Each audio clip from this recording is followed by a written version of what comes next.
The new Bonati Spine Institute location opened in Las Vegas, Nevada in January 2017.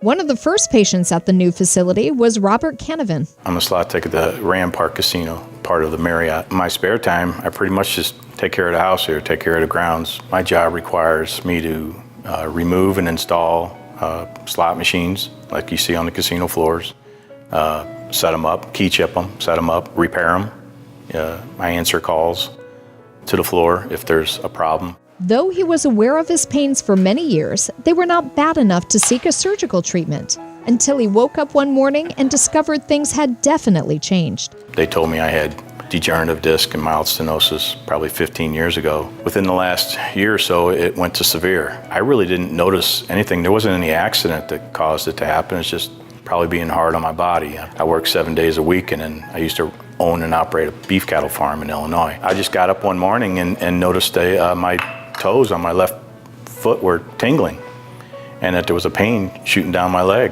I thought I just slept on it wrong or something. It would go away, but it didn't go away. My pain in my lower back was in my L4, L5 lumbar region.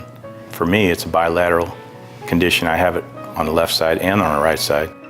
The left side was operated on. The pain was shooting into my left buttock and down the back of my leg, then down, and then moved to the side of the leg, and then all the way down into my foot.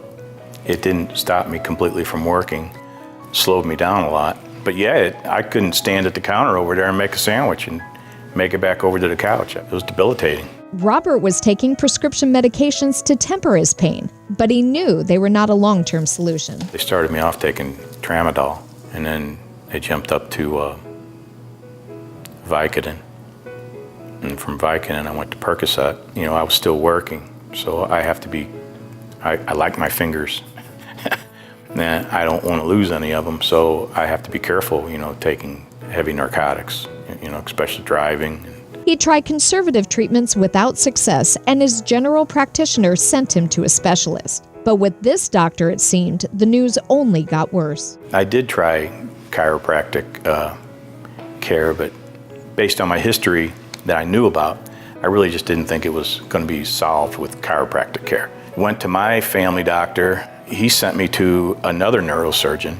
They wanted to do a fusion. They wanted to remove my disc and put in these bars and screws, and when I saw that, it looked like Frankenstein. I'm like, no thanks, I'm not interested in that at all. It just so happened, I looked out, I got online and I started looking at what other options there were. It just so happened that the Bonati Spine Center was coming out here to Vegas, about 5 minutes from my home, so I called them up and sent my MRI, my disc, dropped it off there, and the good doctor called me up the next day and said, I can help you. As is customary for those seeking treatment with the Bonati Spine Institute, Dr. John Grossmith followed up with Robert to discuss his case over the phone and verified that the targeted Bonati spine procedures could treat his condition without the use of hardware. So his condition seemed to be closest to this level, which would be L4, L5, in which the spinal canal, there was compression, and where the nerve exited, there was compression for the L5 nerve. So this was the level that, and you can see the numbering here, L4, L5.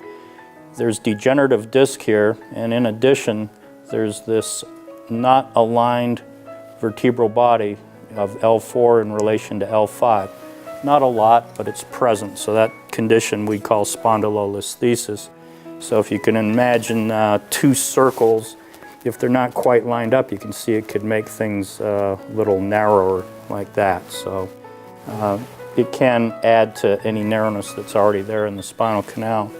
So that was the problem, and so to resolve that problem, we did our Bonati spine instrument approach, in which we take the tubes and area is selected that we're going to make bigger by taking instruments through a tube about the size of a dime, and it's going to be located over the level or spot that's going to be opened up, and basically the removal of bone in this spot here would be the lamina, and then here would be part of the facet, which affects the foramen. So that's a partial decompressive laminectomy, partial decompressive facetectomy, foraminotomy for the opening for the nerve to come out.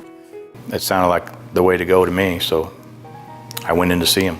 They walked me through what they were going to do. I understood everything. They told me that I was going to be awake. They said that I was answering back as they asked me questions about were they hitting the right area. It went real well, and then afterwards the nurse got me up and got me to walking around, and I could tell right away, even with still some of the anesthesia in me, I could tell there was a difference. You know, I could feel the difference.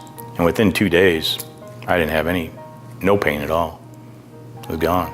Just days after his procedure, Robert was feeling back to normal and never again needed those dangerous opioid medications. I could actually get up out of bed and without hopping on one leg.